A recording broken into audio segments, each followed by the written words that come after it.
14 तारखेला हा गुन्हा घडलेला आहे। संध्याकाळी 7:30च्या सुमारास भूमी ऑस्कर म्हणून बिल्डिंग आहे सेक्टर 9ला घनसोलीला, तिथे राहणाऱ्या महिला आहेत।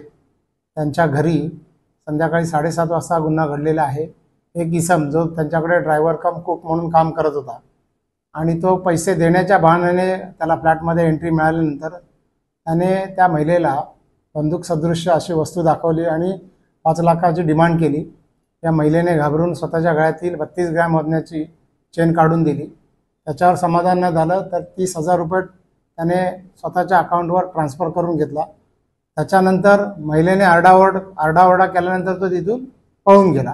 पोलीस स्टेशनला त्या महिला आल्यानंतर आम्ही गुन्हा दाखल केलेला आहे 422/2024 कलम 309(4) BNS प्रमाणे, पूर्वीचा 392 IPCचा गुन्हा दाखल झाल्यानंतर त्या महिलेला कडे तो 3 वर्षापासून काम करत होता आणि साधारण 9 महिन्यापासून त्याने ते काम सोडलेलं होतं, परंतु तो घनसोलीचा राहणारा आहे आणि त्याचा मोबाईल नंबर आणि फोटो एवढंच होतं। तो कुठला राहणारा आहे त्याचा परफेक्ट ॲड्रेस त्या महिलेला माहिती नव्हता।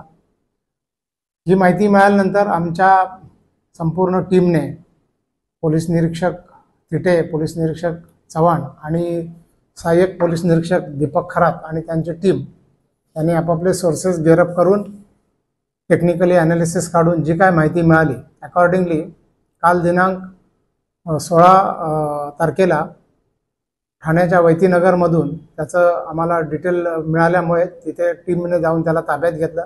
ताब्यात घेतल्यानंतर त्याने गुन्हा कन्फेस केलेला आहे आणि जी चेन चोरलेली होती ती चेनसुद्धा पोलिसांनी रिकवर केलेली आहे। त्याला मान्य न्यायालयासमक्ष हजर केलं असता दिनांक 21 तारखेपर्यंत 21/8/2024 पर्यंत पोलीस कस्टडी रिमांड दिलेला आहे। पोलीस तपास चालू आहे।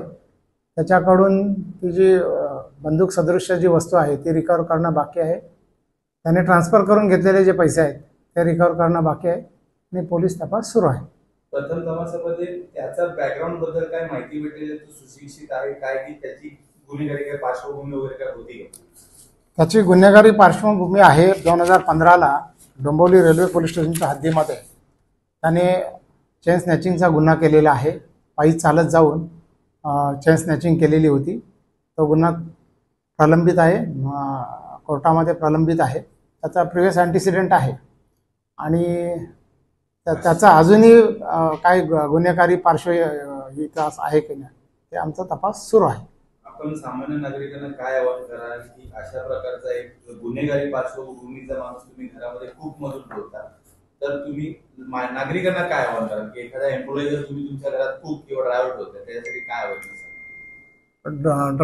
कराल? मी नागरिकांना हेच आवाहन करेन, कोणताही एम्प्लॉई नेमताना ज्याला घरामध्ये एंट्री मिळते, कारण इंटरॅक्शन झाल्यानंतर तो ओळखीचा होतो आणि ड्रायव्हर आणि कुक म्हणून जवळचा माणूस ठेवताना सुद्धा रेफरन्सने ठेवणं आवश्यक आहे। त्याची पार्श्वभूमी तपासणे आवश्यक आहे। पोलिसांकडून पोलीस क्लिअरन्स सर्टिफिकेट मिळवणे आवश्यक आहे। बायोडाटा पोलिसांना सबमिट करणं आवश्यक आहे, जेणेकरून कोणताही अनुचित प्रकार जर घडला तर त्याच्यानंतर पोलिसांना कंप्लेंट केल्यानंतर त्या ताब्यात घेणं इझी होऊ शकतं आणि आपण सुरक्षित राहिलात तर सर्व समाज सुरक्षित राहू शकतो। याच्यासाठी कधी पण प्रिकॉशन घेणं, खबरदारी घेणं कधीही चांगलं आणि ह्याच्यासाठी कोणताही घरातली मेडपासून कोणताही एम्प्लॉई ठेवण्या अगोदर त्याची पार्श्वभूमी, त्याचा पोलीस क्लिअरन्स सर्टिफिकेट मिळवणं आवश्यक आहे आणि रेफरन्सने कोणाच्या तरी रेफरन्सने